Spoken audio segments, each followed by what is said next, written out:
Hello friends, it's Michelle here with Scrappy Chic, and this month I'm going to pre-record our video for Technique Talk. We are going to do a little demo using embossing folders.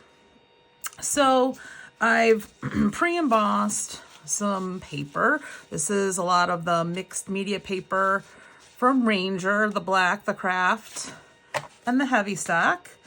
And I used several of the 3D embossing folders, Tim Holtz Designs, and done some things. And I've got some samples here. So what I want to show you is the way that you can emboss the paper and then just use ink to swipe over the embossed portion to give yourself a cool background. Now, I want to show you this one because this one I pressed a little bit too hard. So you have to be careful with the spongy ink pads, because if you press too hard, you're going to get ink into the areas that you don't necessarily want ink. So the debossed areas.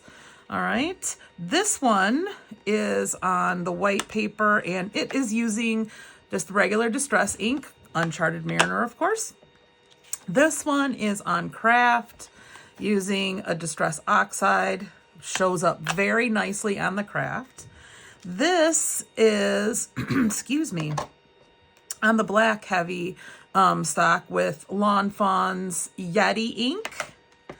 And this one is with the same black heavy stock with the Catherine Pooler gold pigment ink. All right, so I just want to show you how easy it is. I've got several different things embossed, and on this one I wanted to try the distress oxide. So I just used the ink pad and lightly just smeared across the paper, and because it is embossed, you will, if you're not pressing too hard, get only what is sticking up.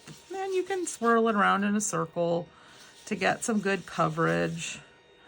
So that is Salvage Patina Distress Oxide on black heavy stock.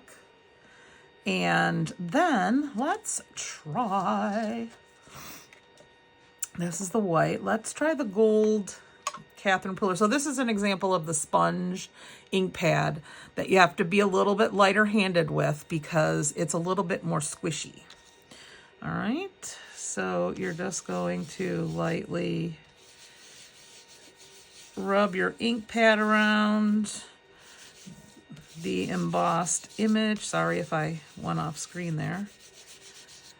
And this one gives you a really nice distressed kind of gilded look, I guess. All right, and again, that is on the white heavy stock. All right, and then this one is on the craft. Let's try the Yeti on the craft. Light hand, because this one is also a sponge ink pad.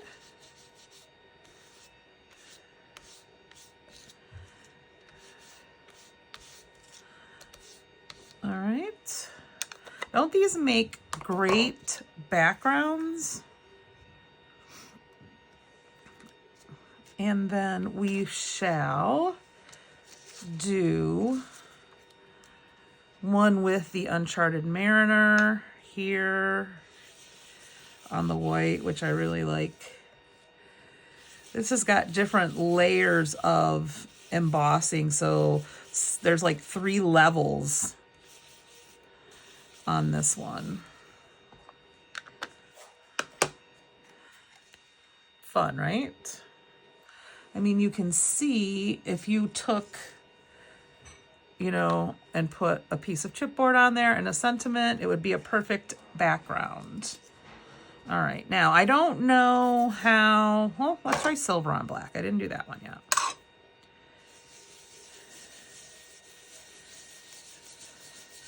This is also the Catherine Pooler pigment ink.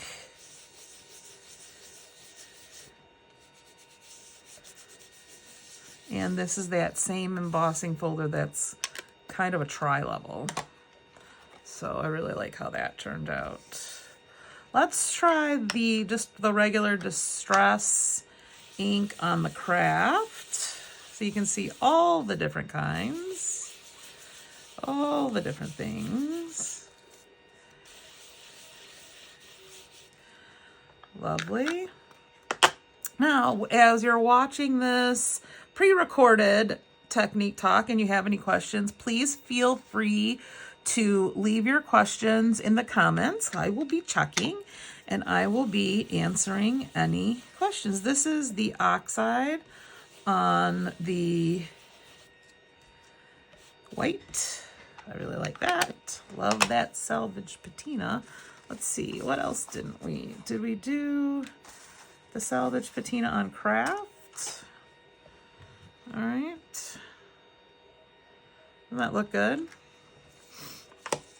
Let's do,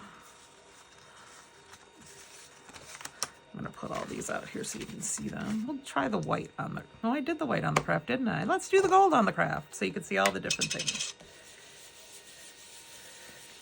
The gold on the craft will give you a nice subtle background with a little shine because this is a metallic, but not quite as noticeable, but it still looks good, I think.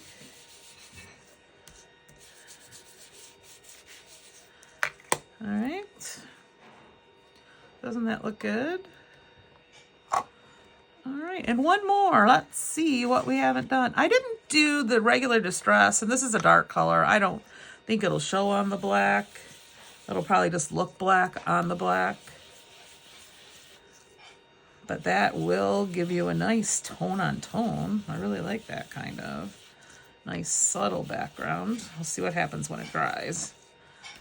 Won't be shiny, but it'll be darker. I think any dark color is going to end up looking like that, but it gives you an even more subtle background than the gold. So these are all of our different versions with all the different sorts of inks. Take out some of your embossing folders. Give them a try. Rub a little ink on them and give yourself a nice, great background. Hope you enjoyed this technique talk. Again, if you've got any questions, just leave them below in the comments, and I will be checking back to answer them. Thank you so much for joining me, and we'll look forward to next month. Thanks.